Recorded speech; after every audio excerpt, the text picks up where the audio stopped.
en s'attaquant aux droits exercés par les salariés anglais dans les raffineries. Que les dividendes coulent à flot pour les actionnaires. Total Energy a versé 9 milliards d'euros à ses actionnaires en 2021. Comble de l'indécence, son patron s'est octroyé une augmentation de 52%. Doit s'accompagner de l'ouverture de négociations pour chacune des branches.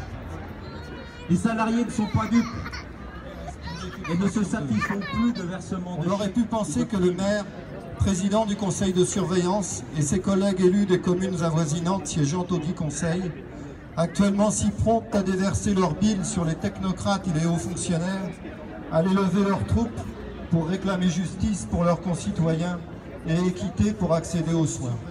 Même pas. En tant que représentant du personnel pour la CGT, je me suis quasiment toujours retrouvé seul à voter contre les restrictions budgétaires qui engendraient automatiquement un plan de restructuration de services, de suppression de lits et de postes.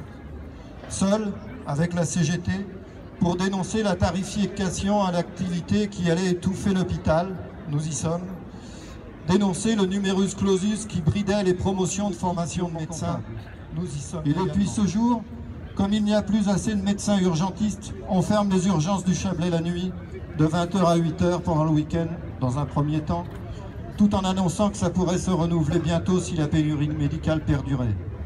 Alors que faire? Même les rustines visant à embaucher des médecins intérimaires, payés une fortune, ne suffisent plus. Ceux-ci, pour la plupart, plus intéressés par le pactole que par la fonction à assurer, choisissant où et quand ils veulent travailler. Les sommes délirantes dépensées par l'intérim médical plombant les budgets hospitaliers. Il y avait tout un mouvement de protestation contre la nouvelle façon de considérer les lycées professionnels.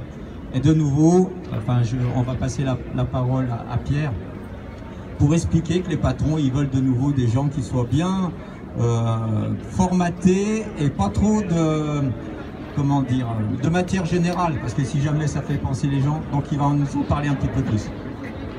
Oui, je serai bref, c'est juste pour effectivement donner un coup d'éclairage sur cet enseignement professionnel. La journée, bien sûr, correspond aussi à nos revendications salariales, mais comme disait Jean-Philippe, depuis longtemps, la grogne monte dans le lycée professionnel parce qu'il y a un projet de réforme qui est extrêmement dommageable s'il arrive au bout. C'est augmenter de 50% les temps de stage des élèves en lycée professionnel. Alors, quand on sait que c'est extrêmement difficile déjà pour les lycéens de trouver des stages, mais cela implique surtout que qu'ils voient le gouvernement nous proposer de mettre des cols roulés et de partager quelques chèques cadeaux en fin de mois. Des pulls et des miettes. Voilà la réponse du gouvernement aux revendications. Les salariés qu'il faut précariser, c'est les profits qu'il faut taxer. C'est pas les salariés qu'il faut précariser, c'est les profits qu'il faut taxer.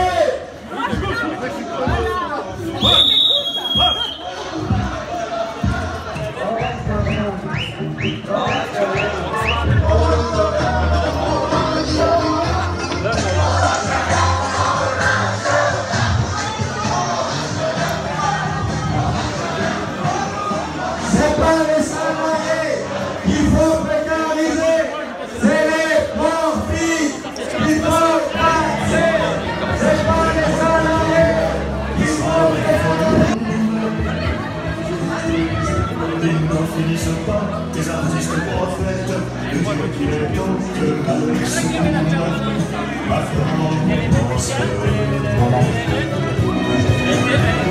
leurs voix se multiplient à n'en plus faire.